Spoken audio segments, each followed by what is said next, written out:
Gloria a Dios, bendito sea el Señor, bendito y alabado sea el Padre, que nos ha dado una nueva oportunidad para estar aquí una vez más, aprendiendo de su palabra. En esta ocasión, como les había anunciado en el video anterior, vamos a estar viendo la segunda parte de nuestro estudio sobre la Biblia. Les recuerdo que en este mes de septiembre, aquí en la República Dominicana, estamos celebrando el mes de la Biblia y conmemoramos el 27 de septiembre como Día Nacional de la Biblia, y es el día en que recordamos la primera traducción de la Biblia al español por Casiodoro de Reina. Y entonces, en base a eso, pues he querido traerles estos estudios para que ustedes conozcan la historia de la palabra de Dios, la historia de la Biblia, cómo fue conformada y cómo llegó hasta nuestros días.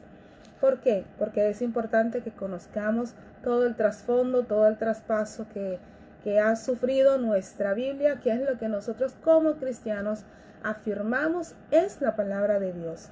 En el día de hoy vamos a estar, no vamos a leer mucha Biblia, sino porque hoy vamos a hablar mucho de la historia de la Biblia y vamos a estar hablando sobre la Reforma Protestante.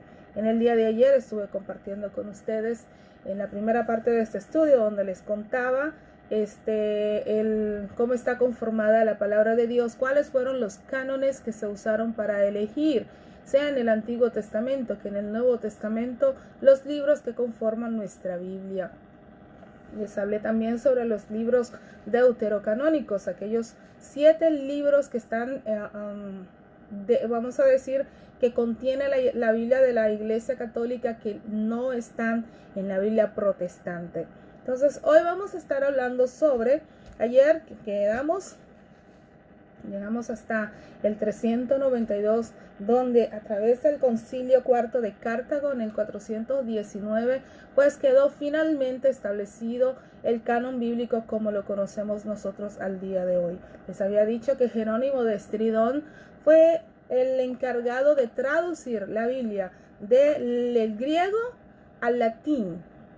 Entonces les hablé también de cómo los hebreos habían basado su canon y habían establecido 3 reglas primordiales para elegir los libros que conformarían la Tanakh judía, y les explicaba la diferencia entre la Tanakh y la Torá. Les decía que la Torá son los primeros 5 libros de la Biblia, y los judíos ortodoxos, pues ellos tienen como libro sagrado solamente los escritos del Pentateuco, la ley mosaica que ellos llaman Torá. Les hablé también que están también los judíos rabínicos, que tienen como libro de fe y libro sagrado, aparte de la Tanakh, también el Talmud, que es un libro que se escribió entre, aquí lo tengo, el tercero y el quinto siglo, por eruditos prominentes, por rabinos prominentes, donde ellos plasmaron sus impresiones, su conocimiento de la Torá en base a historias, en base a anécdotas, a parábolas, a dichos, costumbres, narraciones. Ellos hacían la interpretación que ellos tenían sobre la Torá o el Tanakh. Y también les hablé de los judíos caraítas, que son una minoría, pero también son un grupo de judíos que creen en la sola escritura. Ellos creen que solamente la Tanakh es la autoridad, digamos, la autoridad, el libro como autoridad donde nosotros podemos adquirir los conocimientos. Solamente a través de la Tanakh nosotros podemos recibir el conocimiento que nos va a llevar a acercarnos mucho más a Dios. Ellos creen en la Tanakh así como está escrita, dicen que no hay necesidad de traducción, sino que la Biblia se interpreta a sí misma, que así lo que está escrito y no hay que interpretarlo. Así es que ahí les enseñé los 3 principales grupos de judíos y lo que ellos creen. Entonces ayer pues les decía, entre otras cosas, como la Biblia pues finalmente a través del Concilio de Cuarto de Cartago en el 419 queda finalmente establecida con el canon que nosotros conocemos hoy. Les decía que los 3 principales, digamos, el canon específico para elegir los libros que conformaron la Tanat, que es nuestro Antiguo Testamento, fueron primeramente que existiera una copia de ese libro de al menos vieja más allá del 300 antes de Cristo. Y segundo, que no existieran copias traducidas al griego. Y tercero, que esos libros contuvieran un mensaje directo al pueblo de Dios. Es por esto que los 7 libros de la Iglesia Católica, llamados deuterocanónicos, porque entraron después en un segundo canon, no formaron parte del primer canon, no entraron porque aunque sí cumplían, no cumplían los 2 primeros requisitos. Fueron libros que fueron escritos durante la helenización, durante la colonización de los griegos sobre Jerusalén, y entonces para el pueblo hebreo esos libros no tienen un valor, no fueron inspirados, no lo consideran inspirados. Entonces, hemos visto a través de todo esto cómo pues la Iglesia Católica ya en el tercero y cuarto siglo pues se ha monopolizado todo lo que es el Evangelio de Cristo, de ser hombres y mujeres que salieron desde Jerusalén hacia el mundo como Cristo les había enviado. Pues ellos ahora han monopolizado el Evangelio, y es Constantino que pues entiende que puede tener tanto el control religioso como el control político. Y es así como la Iglesia Católica se hace con con todo el monopolio del Evangelio. Pero aquí estamos ya en el 1054, y es donde la Iglesia Católica sufre su primera división. Pero antes de nada, Dios, porque hoy no vamos a estar leyendo la Biblia porque estamos hablando de la historia, pero vamos a poner un minuto esta conversación que vamos a tener en las manos de nuestro Dios. Amantísimo Dios y Padre que moras en las alturas, Padre eterno, te damos gracias, te bendecimos, te alabamos, te glorificamos, Señor. Reconocemos que fuera de ti no somos nada. Padre, delante de tu presencia estamos y te damos gracias una vez más por esta oportunidad que nos has dado de venir delante de tu presencia para, Señor eterno, como tu palabra dice, que el pueblo perece por falta de conocimiento, para nosotros poder aprender de ti, aprender, Señor, tu carácter, conocer de ti a través de tu santa y bendita palabra. Que tu palabra se haga viva y eficaz en nuestros corazones. Padre, úsame como un vaso de honra para tu gloria. Padre eterno, tú dices en tu palabra, abre tu boca y yo la lleno. Padre, en tus manos estoy, reconociendo que fuera de ti mi vida no tiene sentido, Señor. Me despojo de mí misma, de todo lo que soy, de todo lo que pienso, y te pido, Señor eterno, que tu Espíritu Santo descienda y que a través de mí pueda ministrar el corazón de todos aquellos que escuchan y escucharán. En el nombre de Jesús. Amén y amén. Gloria a Dios.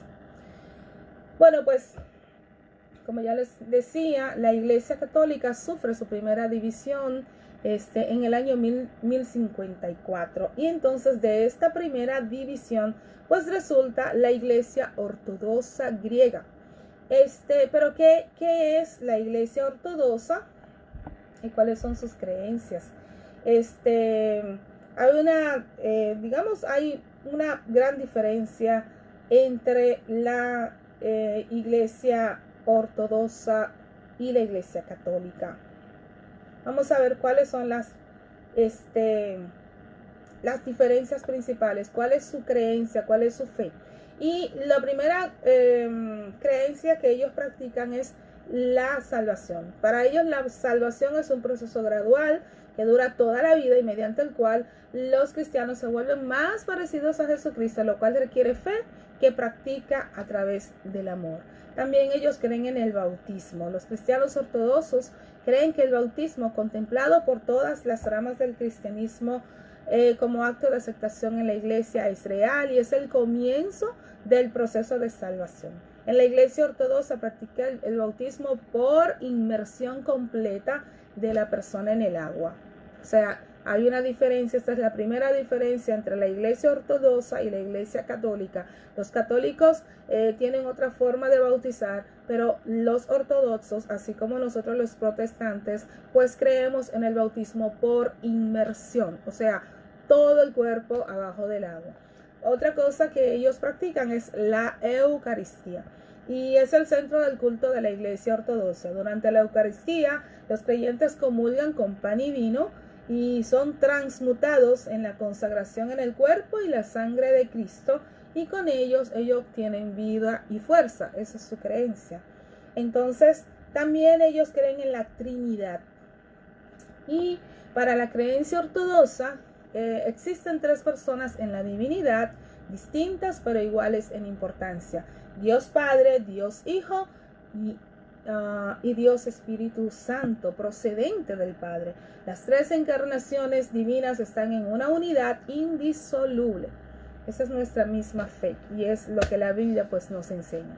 También ellos creen en Jesucristo, claramente. Los ortodoxos creen que Jesucristo es la segunda persona de la Trinidad, el Hijo de Dios, plenamente divino y plenamente humano. Él es el Hijo de María, concebido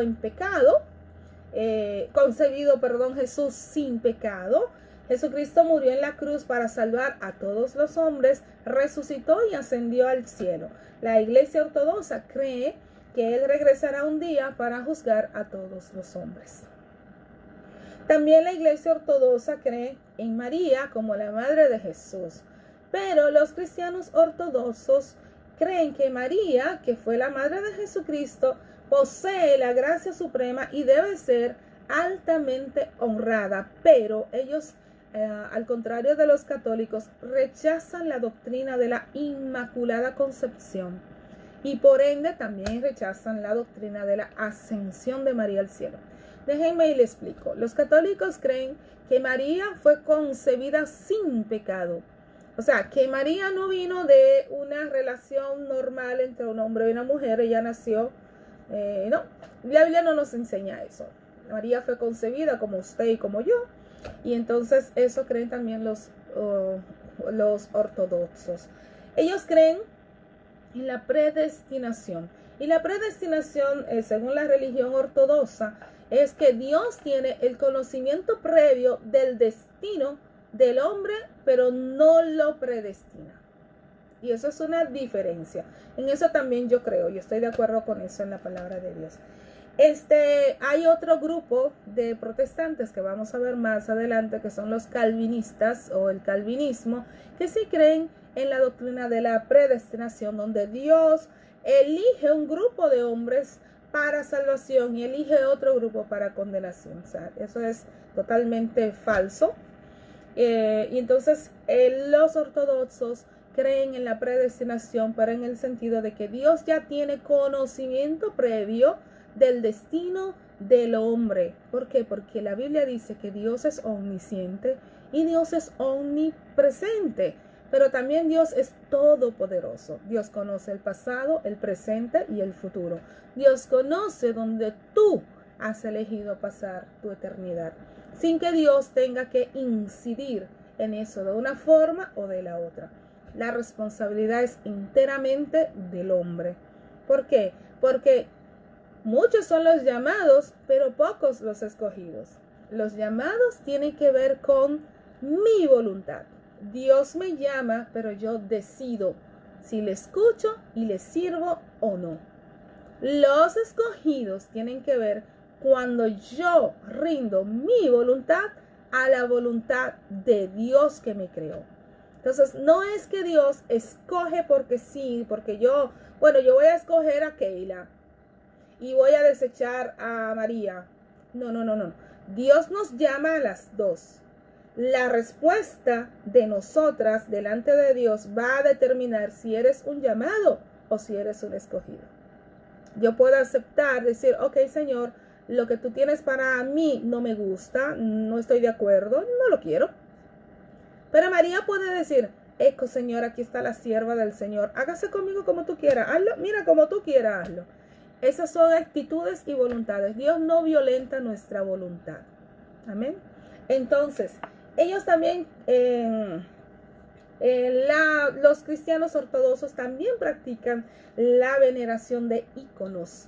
El culto se dirige hacia la persona que representan y no a las propias reliquias. O sea, ellos no están ahí adorando las reliquias, los huesos y las cosas, sino que ellos tienen, digamos, representaciones iconográficas y ellos dirigen su culto hacia esas imágenes, ¿no? Entonces, eso es la primera división que sucede en la Iglesia Católica en el 1054, cuando se dividen la Iglesia Católica Romana, por eso se llama la Iglesia Católica Romana, y la Iglesia Ortodoxa de griega.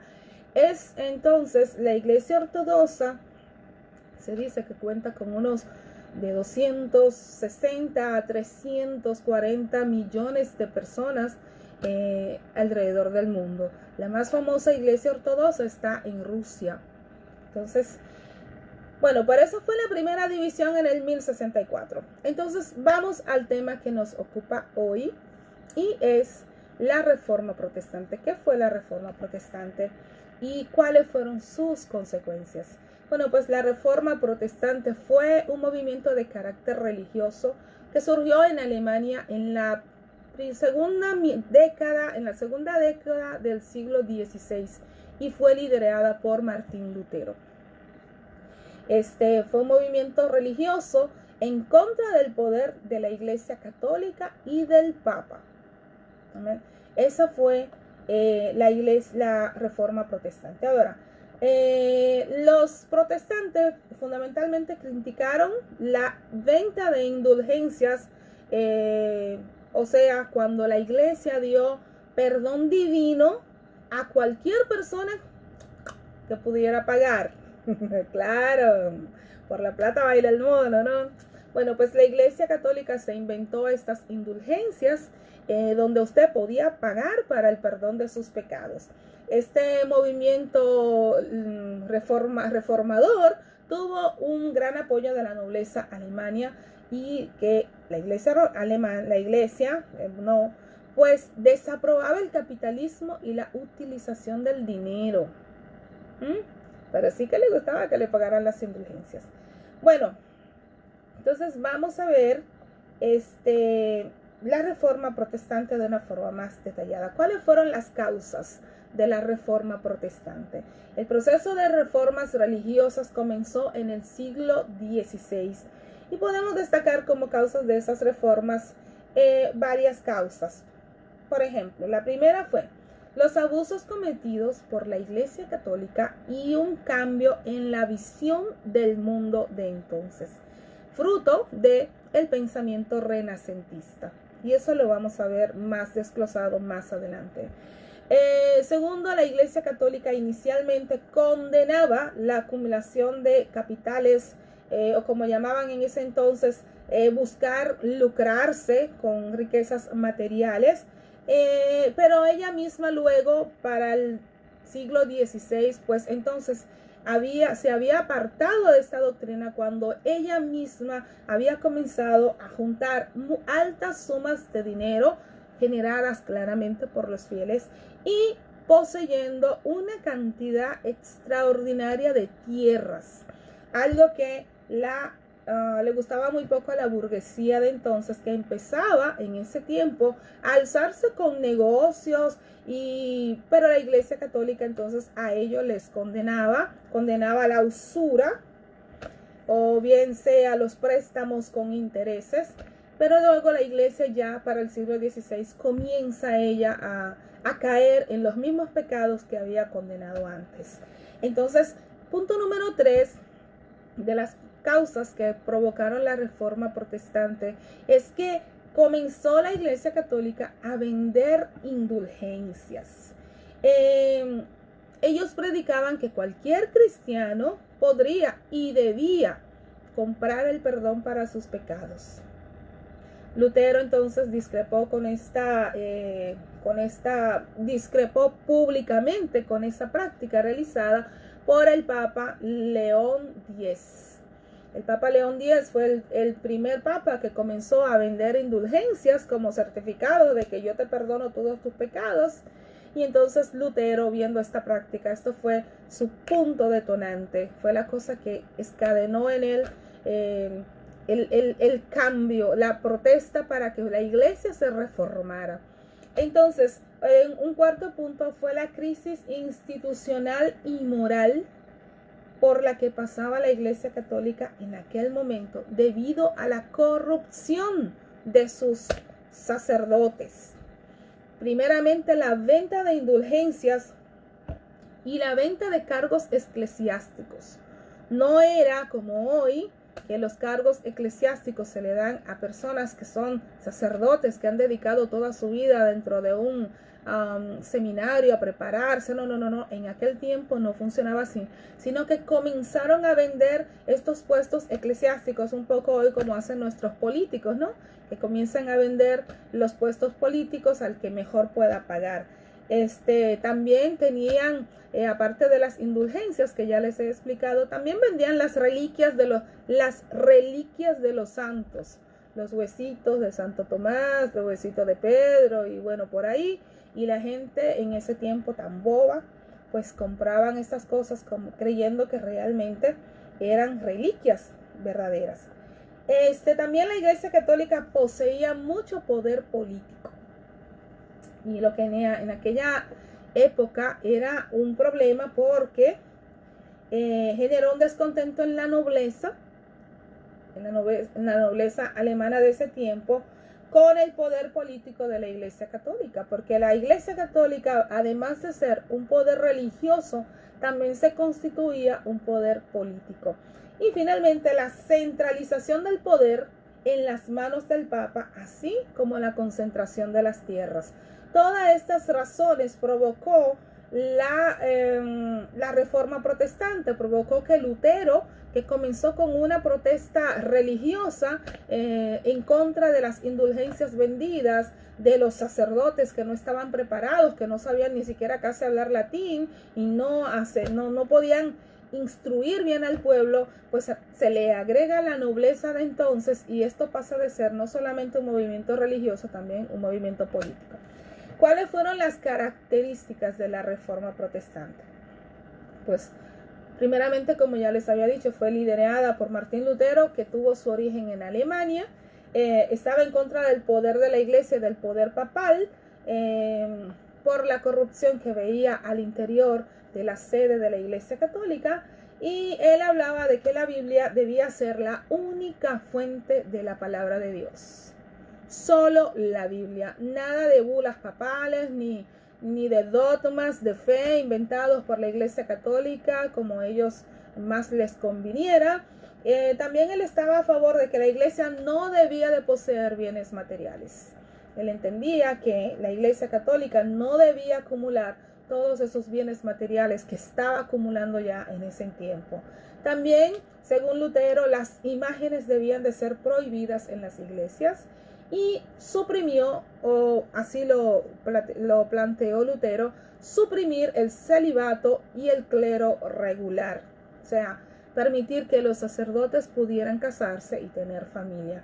También él creía que solamente la Eucaristía y el bautismo eran los únicos sacramentos válidos y finalmente que solo la fe sirve para lograr la salvación del hombre, que las prácticas religiosas que se practicaban dentro de la iglesia no tenían mayor trascendencia en la salvación del hombre, sino que soltando la fe, solo la fe y la palabra de Dios como única fuente de inspiración de la palabra de Dios eran suficientes para alcanzar la salvación. ¿Cuál fue entonces el origen de la Reforma Protestante? Ok. Ya en el siglo XII, estamos hablando que la Reforma Protestante comienza en la primera 2 décadas del siglo XVI, pero ya en el siglo XII aparecieron los primeros movimientos que cuestionaban las prácticas del catolicismo. Pero la iglesia creó el Tribunal de la Santa Inquisición, reprimiendo a aquellos que amenazaban su poderío religioso e ideológico. O sea, ya desde el siglo XII muchas personas se habían levantado y habían visto tantas incongruencias con el comportamiento de la Iglesia Católica. Estamos hablando del siglo XII al siglo XVI, estamos hablando de 400 años. 400 años antes de la Reforma Protestante. Algunos intelectuales del siglo XIV y XV indicaban cómo los valores absolutos de la Iglesia ya no tenían la misma fuerza mediante la transformación histórica que estaban ellos experimentando.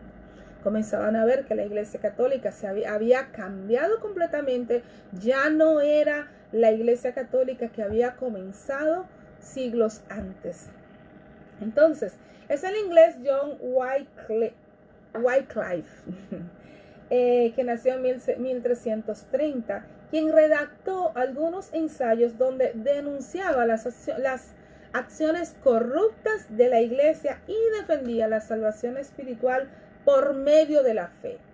Es este señor inglés, John Wycliffe, ya en el 1330 nace y muere en el 1384, que comienza a escribir, a hacer escritos denunciando las acciones corruptas de la Iglesia Católica. Muy probablemente se presume que estos escritos pudieron haber influenciado a Martín Lutero 300 años después para llevar a cabo la Reforma Protestante. John Hus en el 1370 fue un sacerdote. Quiero decirles que la Reforma Protestante no inicia con terceros, sino que es desde el interior de la Iglesia donde se nace la Reforma Protestante. O sea, son personas que pertenecen a la Iglesia, que están dentro de la Iglesia, que salen de la Iglesia por lo que ven desde adentro. Entonces, el sacerdote Jan Hus, que fue un sacerdote, como ya dije, fue que se preocupó a traducir el texto bíblico en otras lenguas y denunció el comportamiento de los clérigos católicos. La predicación por él emprendida a lo largo de Bohemia motivó la violenta reacción de las autoridades del Imperio Sacro Germánico y ordenaron la muerte de este señor en la hoguera. La muerte de Hus, pero, dio origen a un movimiento popular conocido como husismo. O sea, ya estamos hablando muchos años antes de la Reforma Protestante.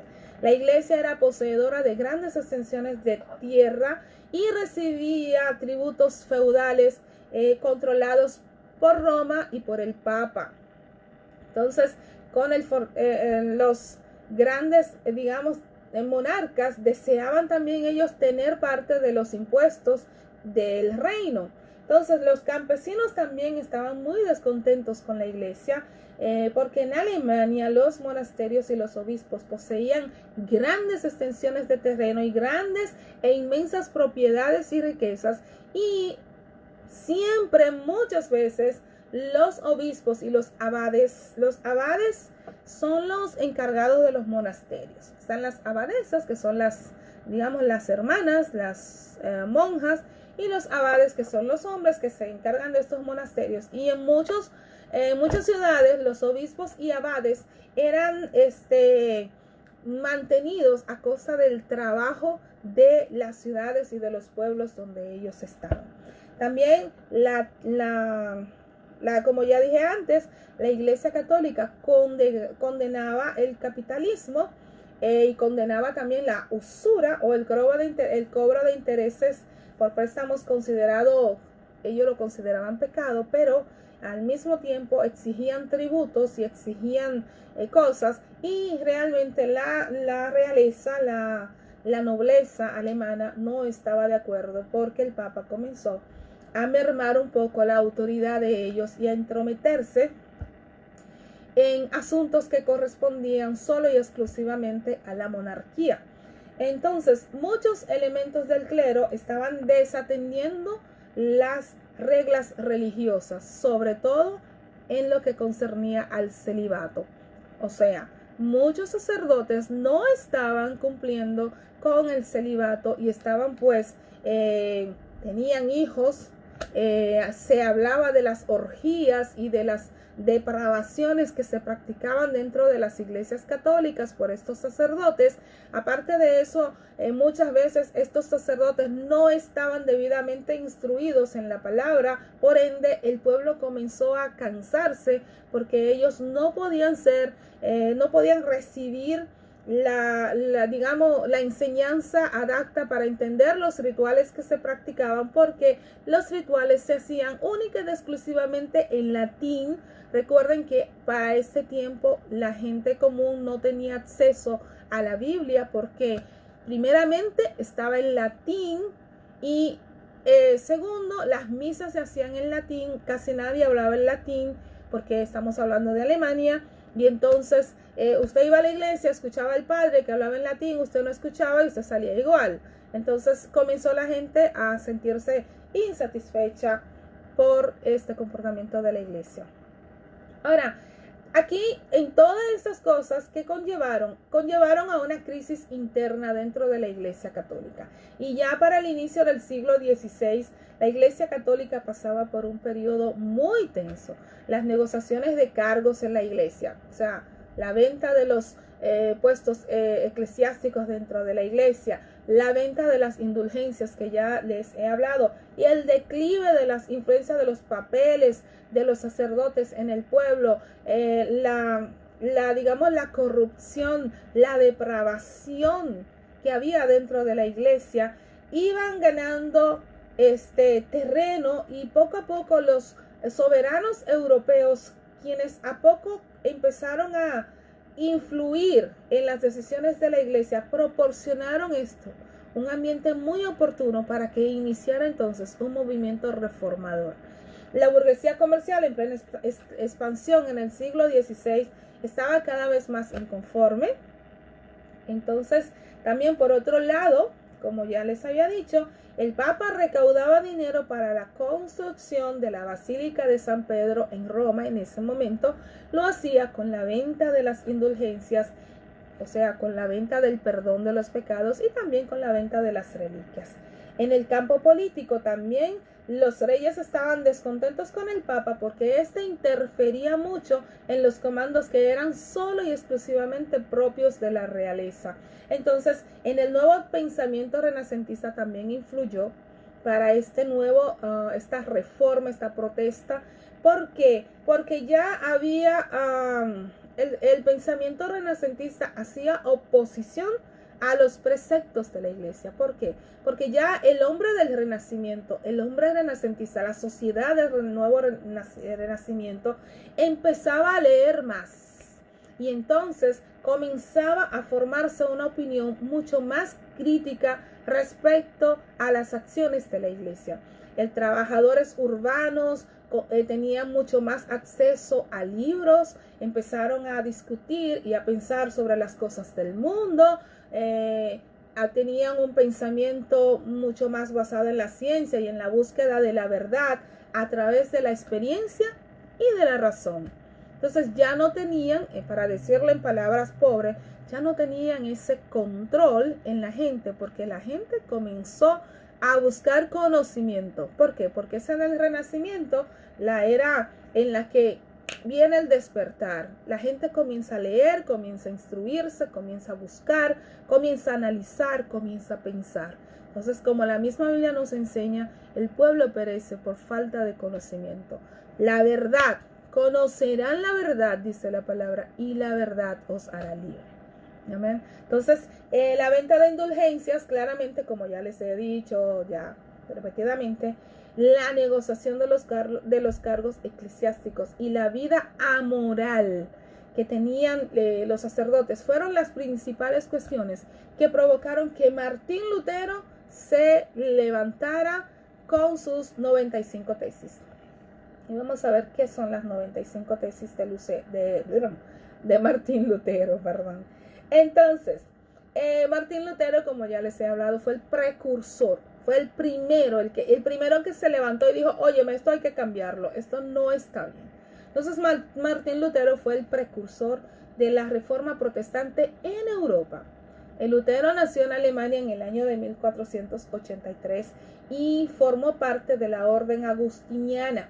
En el 1507, Lutero fue ordenado sacerdote, pero debido a sus ideas que eran contrarias a las que predicaba la Iglesia Católica, él fue excomulgado. Entonces, en el 1517, Lutero, revuelto en quille, como dirían los dominicanos, por la venta de indulgencias, escribió en un documento 95 tesis criticando a la Iglesia y al propio Papa. A eso se atrevió Lutero. En el 1517. Entonces, las 95 tesis de Martín Lutero condenaban la venta de indulgencias y proponía la fundación del luteranismo, o sea, la religión luterana. De acuerdo con Lutero, la salvación del hombre ocurría por los actos practicados en vida y por la fe. O sea, aunque Lutero fue contrario al comercio y al dinero, a la usura y eso, Lutero recibió el apoyo de los reyes y príncipes de la época. Y en sus tesis, él también condenó el culto a las imágenes y revocó el celibato en los sacerdotes. Entonces, estas tesis, Lutero las escribió en un documento y las clavó en una iglesia para que sus alumnos las leyeran y para que se preparasen para un debate en el salón de clases. Sin embargo, algunos de estos estudiantes decidieron imprimir este documento y leerlos a la población, esparciendo así las censuras a la Iglesia Católica.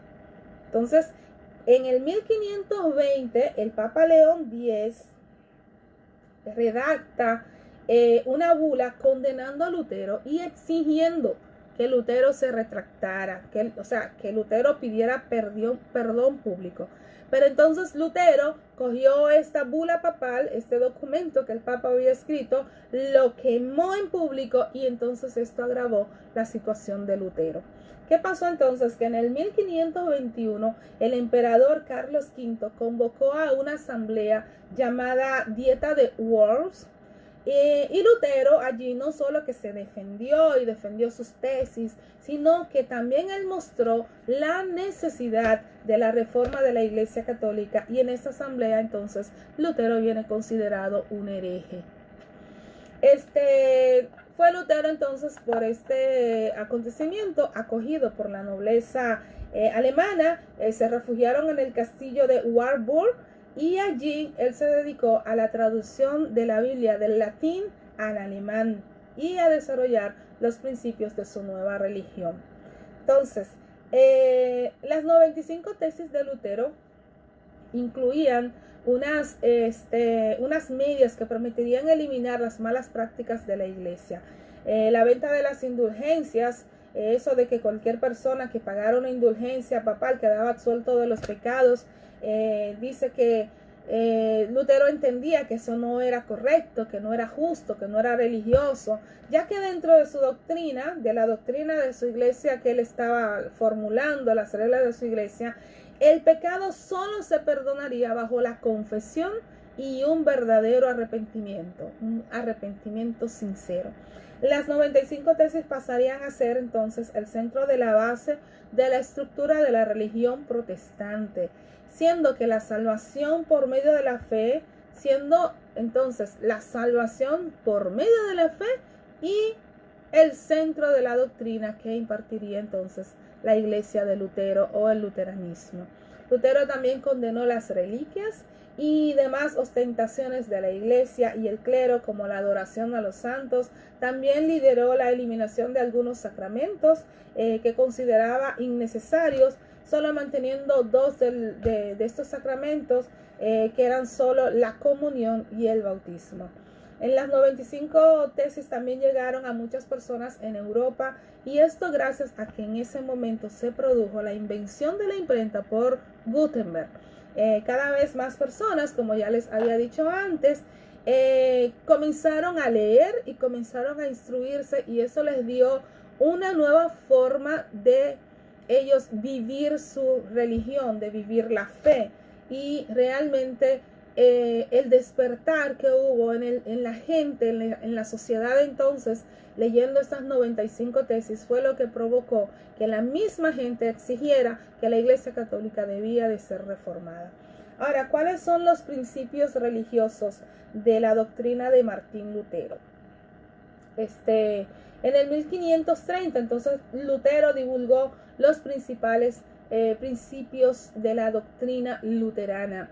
Y estos principios son, primeramente, la salvación por la fe, la presencia de la verdad solamente a través de la Biblia, la extinción del clero regular, o sea, la extinción de todas las órdenes religiosas, la libre interpretación de la Biblia sin la necesidad de predicadores, sacerdotes u otros intermediarios, la eliminación de tradiciones y rituales en los cultos religiosos, fin del celibato.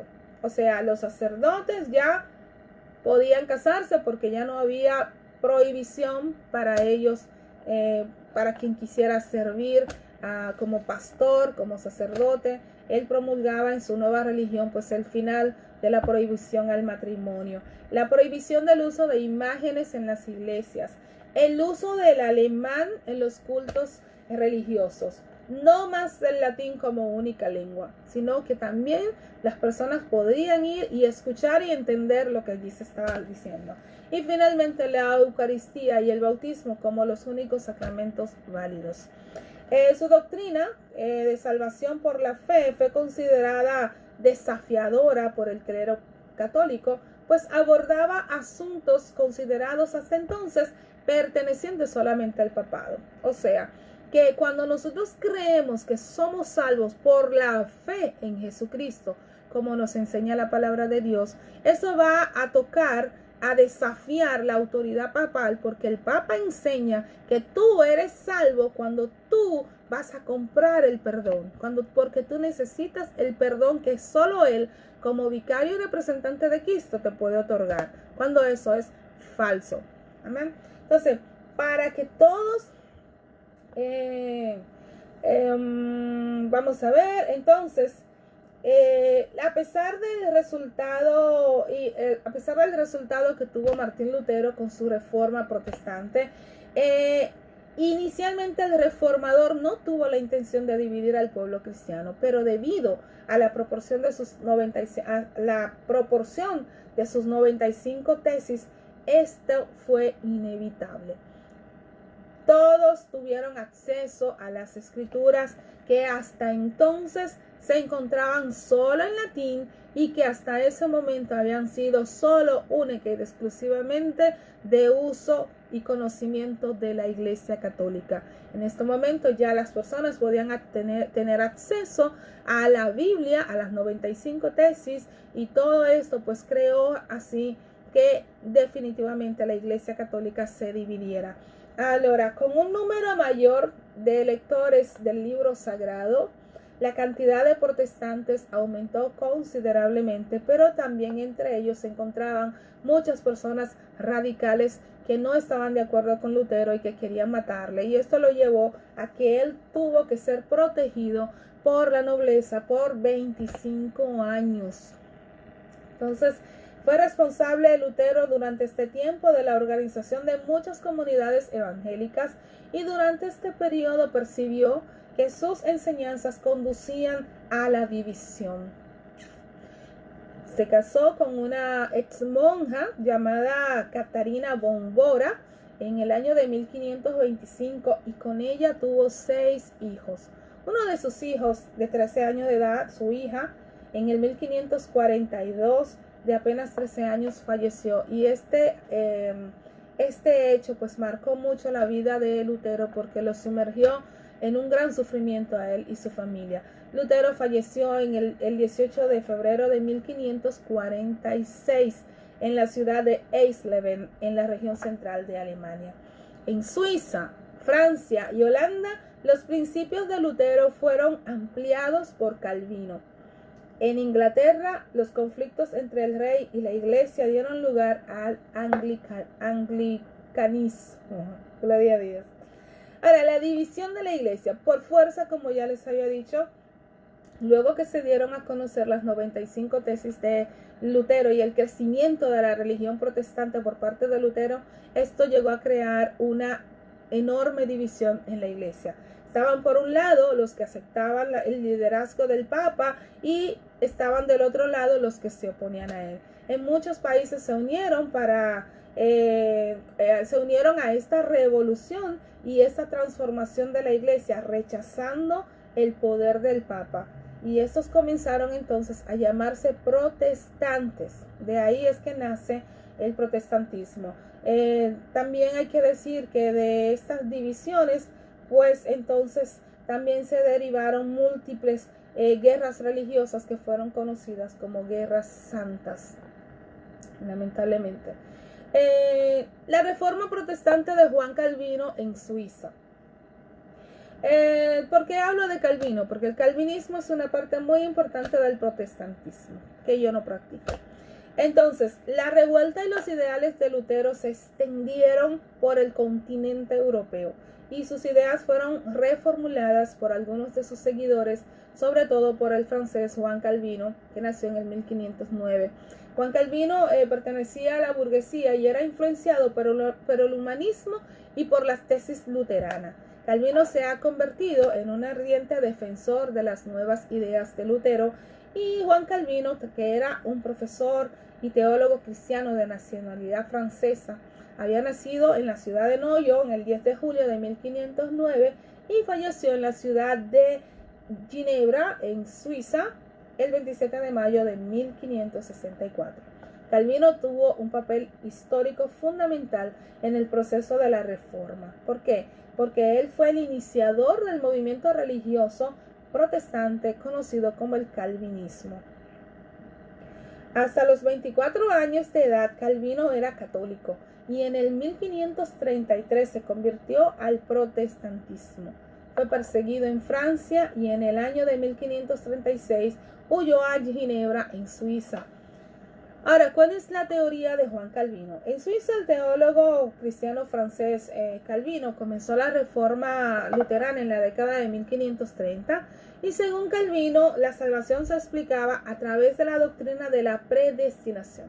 O sea, en un principio Calvino estaba de acuerdo con la doctrina de Lutero y con la reforma protestante de Lutero, pero más allá, entonces él cambia y él comienza a decir y a enseñar que nosotros somos predestinados, como ya les había dicho al inicio. La predestinación de Calvino no es la misma predestinación que predica la iglesia ortodoxa o la predestinación que nos enseña la Biblia.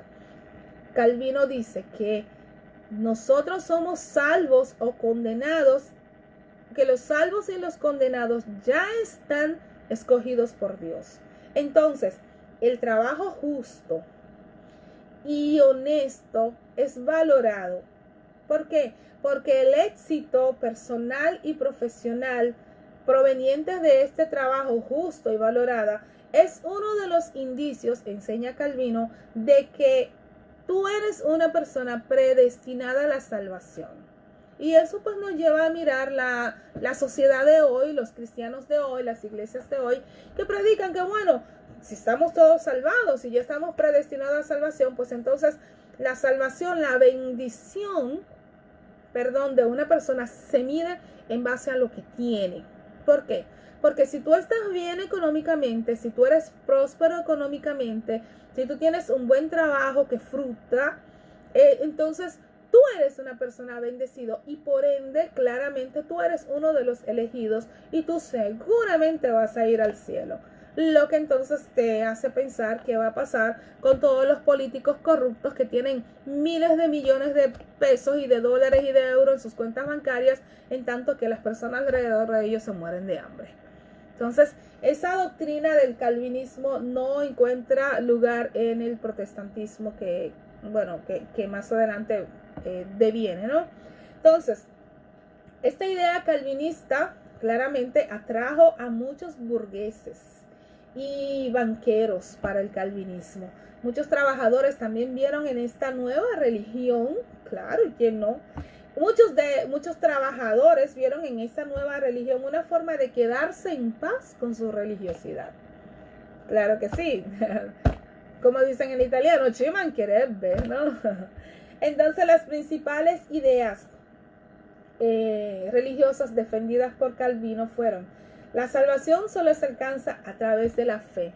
La predestinación, como ya hemos dicho, o sea, la salvación es conocida, concedida por Dios solo para algunas personas elegidas. Esto es falso de toda falsedad. Y más adelante, mañana, en el próximo video, vamos a ver todas estas cosas.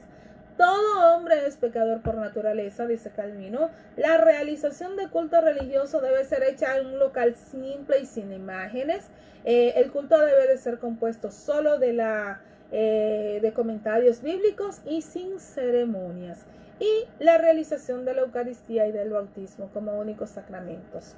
Entonces vamos a ver cómo influyó la reforma protestante de Lutero en Alemania, también en Inglaterra. Y es que en Inglaterra el rey Enrique VIII rompió con el papado. ¿Por qué?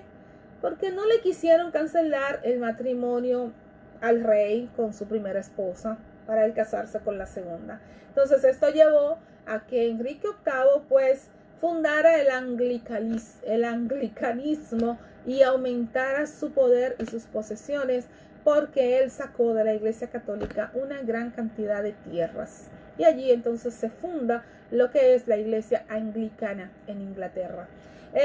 Ahora, ¿qué hizo entonces la Iglesia Católica? Porque un Lutero pues arranca con la Reforma Protestante, crea todo este barandán, se divide la iglesia se rompe, se dividen los fieles.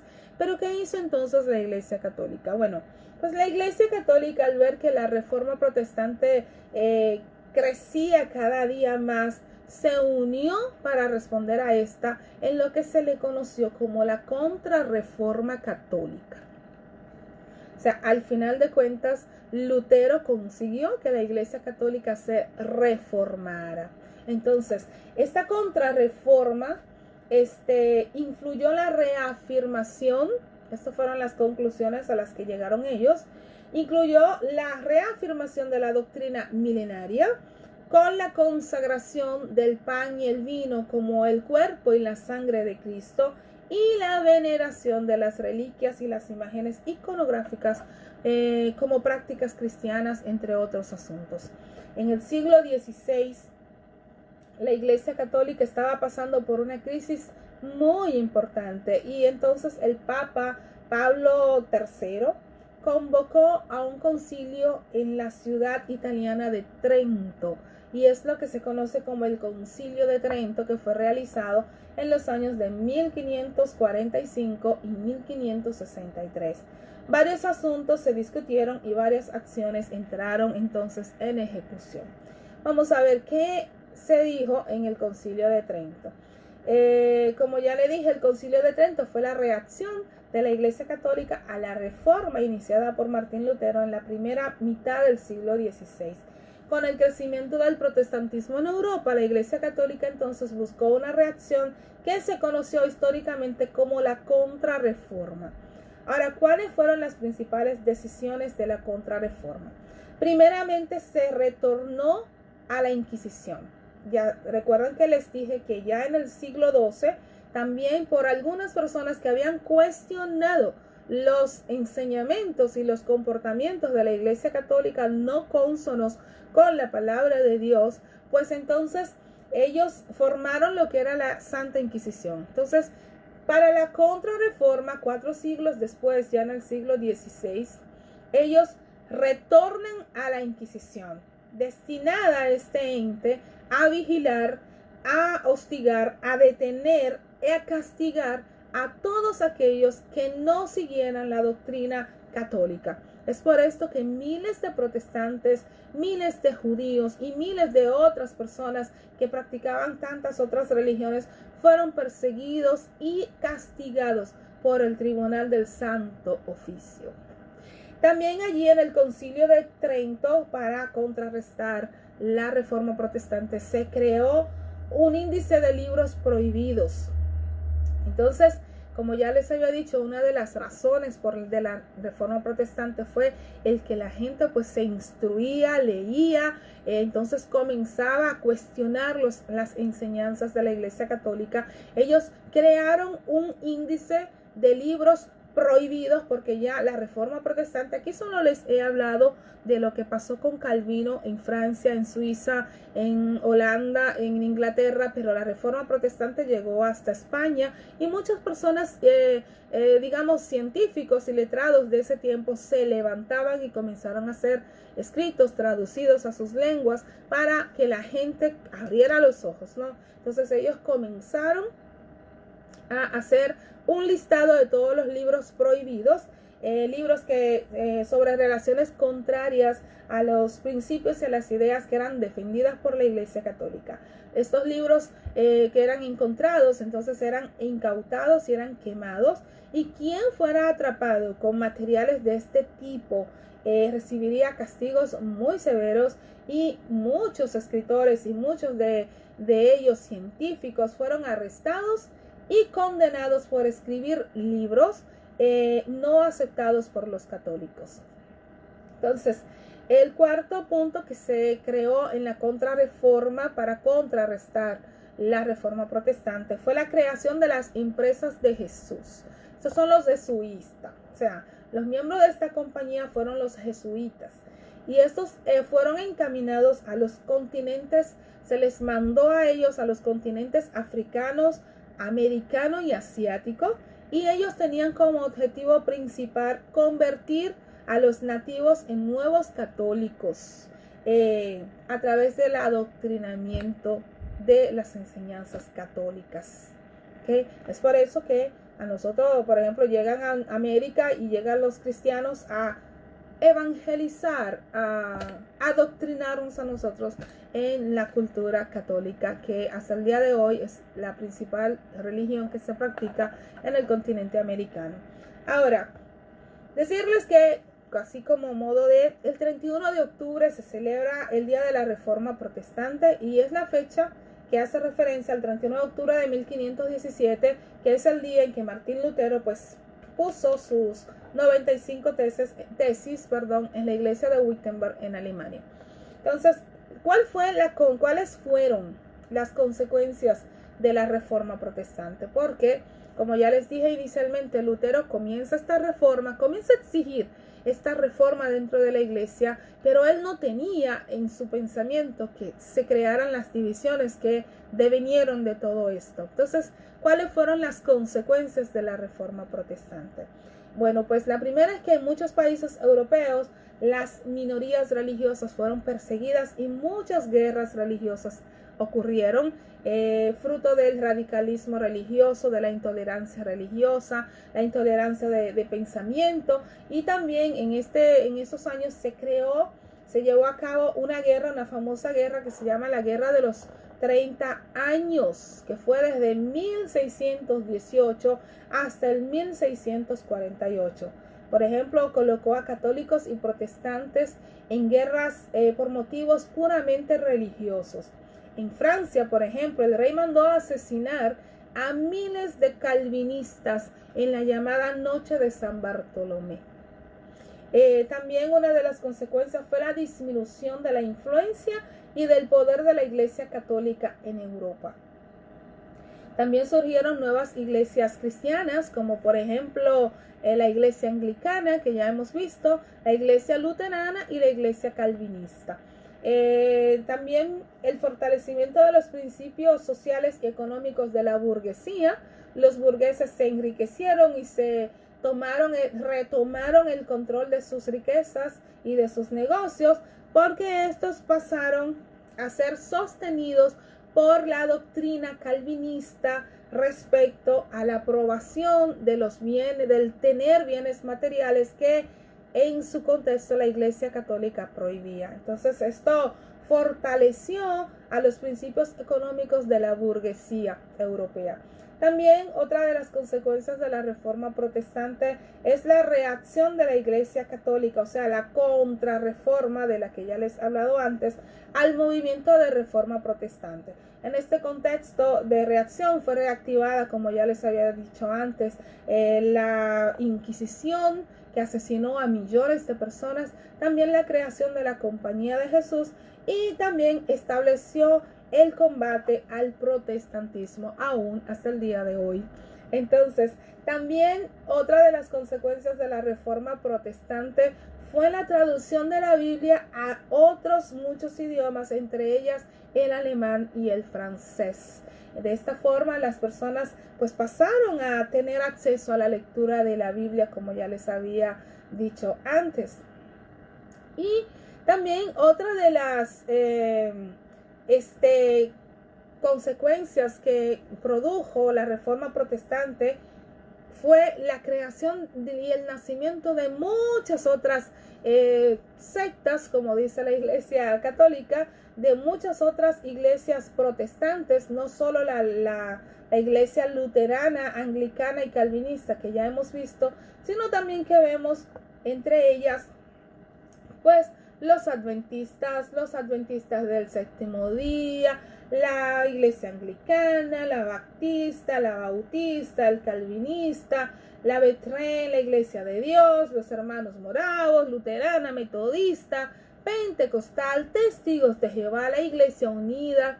Todas esas nuevas corrientes de pensamiento llevaron a la conformación de nuevas religiones, de nuevas denominaciones, de nuevas doctrinas, ¿por qué? Porque la libre interpretación de la palabra de Dios que se derivó de la Reforma Protestante trajo una corriente de pensamiento diferente en cada intérprete, y allí pues estaban las personas pues haciendo sus interpretaciones privadas de la Biblia, y eso provocaba que se crearan estas subdivisiones dentro de la misma Reforma Protestante. Ahora, entonces, ¿cómo llega a nosotros la Biblia en español? Y bueno, antes no les había hablado de Calvino, porque Calvino realmente en Ginebra pues hace una serie de cosas y bueno, tantas cosas. Entre ellos pues hizo asesinar a un español que se dedicaba también él a escribir y a traducir escritos. A Calvino no le andaba bien y pues hizo que lo asesinaran. Entonces, en el 1569, Casiodoro de Reina legó al mundo de habla castellana su insuperable traducción de los textos bíblicos, que llegó a ser conocida como la Biblia del Oso. Esta Biblia fue la primera traducción del idioma latín al español. Entonces, en esta traducción que hizo Casiodoro de Reina de la Biblia del Oso, después de 30 años, en el 1602, Cipriano de Valera realizó la primera revisión de dicha traducción, y es interesante notar que con el tiempo esta revisión llegó a conocerse como la versión de Cipriano de Valera. El revisor entonces había superado al traductor. Con el paso de los siglos, la revisión de Cipriano de Valera ha sido a su vez objeto de continuas revisiones, entre las que podemos citar la de 1909 y la de 1960, realizadas hace ya 100 y más o menos unos 50, 60 años de la última revisión. Yo personalmente tengo la Reina Valera de 1960. Aquí, cuando ustedes, si quieren, pueden tomar sus Biblias y aquí en la primera página, pues le dice cuál es la revisión que ustedes tienen. La mía es la revisión de 1960. Es la más generalizada. Entonces, la versión castellana de Casiodoro de Reina fue conocida como la Biblia del Oso por aparecer en ella el dibujo de este animal en la portada. Se tiraron en su primera edición 2.400 ejemplares. de la Biblia en español. Pero a pesar de que había muchos obstáculos para que las personas pudieran adquirir y pudieran tener esos libros, porque como ya les había dicho, la Santa Inquisición pues había hecho un listado de todos los libros prohibidos, y a quien se le encontraba una Biblia traducida a otra lengua que no fuera el latín, pues venía pues castigado muy severamente. A pesar de todo eso, los 2.400 ejemplares se vendieron muchísimo. Ya para 1596 ya se habían agotado totalmente. Entonces pueden surgir algunas preguntas. Entonces, ¿por qué hay revisiones? ¿Por qué entonces hay diferencias en las Biblias? Bueno, pues no es que hay diferencias, es que en el caso de la Reina Valera que yo uso, es que Casiodoro de Reina, pues claro, siendo castellano, pues tenía un español diferente. Es que porque a veces tú me escuchas hoy hablar la Biblia, dice, oísteis que fue dicho. Y entonces nosotros que ya somos latinoamericanos tenemos una forma diferente de hablar respecto al español, al castellano que se habla en España. Y entonces lo que ha hecho la sociedad bíblica, que fue una sociedad, un grupo que nació en Inglaterra para regular las versiones de la Biblia y que fueran realmente parejas, que fueran realmente exactas, ¿no? Con sus versiones más antiguas, pues entonces ellos regulan este ente y ellos han creado la Reina Valera contemporánea, que tiene un lenguaje mucho más parecido al español latino que nosotros hablamos, pero no quiere decir que él ha cambiado la Biblia en su esencia, porque la Biblia nosotros podemos paragonarla. Quien entiende el griego, quien entiende el hebreo, pues se puede leer y las traducciones son exactas. Una de las cosas importantes que tenemos que aclarar para remarcar la veracidad de la Biblia que ha llegado hasta nosotros hoy es que en el año 40, yo no me acuerdo, 47, en la cueva de Qumran, pues se encontraron unos manuscritos de la Biblia. Entre ellos se encontró todo el libro de Isaías. Y entonces estos manuscritos se comprobaron con lo que teníamos y son exactamente iguales, eran copias idénticas. Y entonces podemos confiar que la palabra que nosotros tenemos hoy es la misma palabra que se escribió hace más de 3.500 años. Así es que nosotros debemos de estar seguros y confiados que el libro que nosotros tenemos en nuestras manos es la infalible palabra de Dios, que Dios ha preservado hasta llegar a nuestros días. Nosotros debemos tener la Biblia como la espada, como dice la Biblia, la espada de Dios, una espada de doble filo, que te corta a ti, pero también me corta a mí. Amén. Entonces debemos estar seguros que esta es la palabra de Dios, la que transforma el corazón del hombre. Aquí les he contado todas las vicisitudes, toda la sangre derramada para que este libro hoy esté en mis manos. Y ¿saben qué? Lo más triste de todo esto es que aún hoy, en este pleno siglo XXI, 2020 que estamos viviendo, muchas personas, miles de personas alrededor del mundo mueren por este libro. Miles mueren por este libro. Miles, millones no tienen el privilegio de poder tomar su Biblia y leerla en la mañana, porque ni siquiera pueden tener acceso a ella. Porque muchos gobiernos han prohibido la Biblia, porque como es un plan urdido por Satanás desde el mismo infierno, ellos no quieren que la gente conozca, porque esto es lo único que puede garantizarle al ser humano una esperanza de gloria. Desde Génesis hasta Apocalipsis hay un solo tema, y es la obra salvadora de Jesucristo para la humanidad. Este libro que fue derramado sangre por él, hoy nosotros tenemos el privilegio de tenerlo en nuestras manos, de poder leerlo, de poder escudriñar. Disfrutamos de una libertad de culto que muchos otros países no tienen, que muchos otros cristianos no tienen. ¿Y saben qué? Nos da vergüenza salir a predicar. Nos da vergüenza que nos vean en las redes sociales hablando del evangelio, hablando de la palabra de Dios, porque no es cool, porque no es a la moda. Pero por este libro mucha sangre inocente fue derramada. ¿Para qué? Para que nosotros pudiéramos, como dice la palabra, conocer la verdad, porque es la verdad la que nos va a hacer libre. Amén. Entonces, la Biblia debemos escudriñarla, debemos conocerla, debemos leerla, debemos practicarla, porque en ella está la vida eterna. Dice la palabra, esto es vida eterna.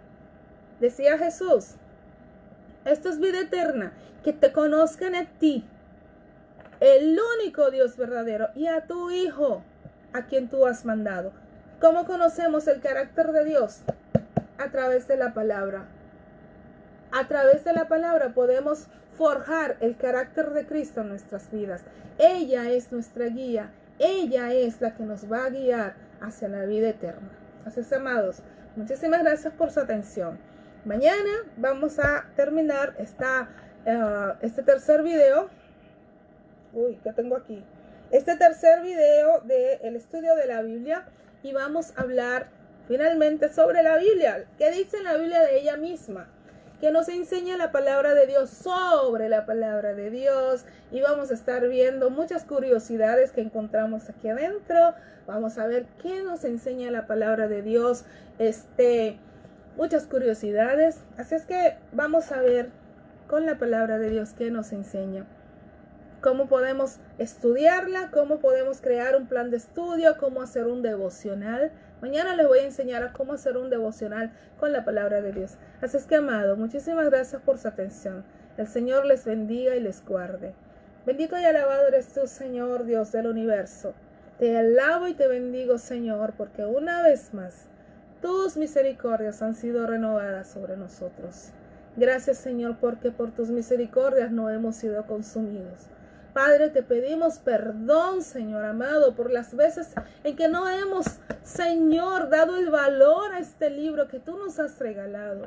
Padre, perdona nuestra dejadez. Perdónanos, Señor, porque no somos conscientes del privilegio que tenemos, Señor, por esta libertad de culto que tú nos has regalado, por este privilegio de servirte en una nación, en un país donde podemos libremente profesarte, anunciarte, Señor, y no lo hacemos porque estamos más entretenidos en cosas mundanas, en cosas del mundo, porque nuestra mente, nuestro corazón y nuestro pensamiento está entretenido, Señor, en las cosas del mundo. Padre, perdónanos por no darle, Señor, el lugar preeminente a tu palabra en nuestro corazón, Señor. Padre, ayúdanos a serte fiel, ayúdanos a depender, Señor, de este pan, de esta miel, Señor, como dice el salmista David.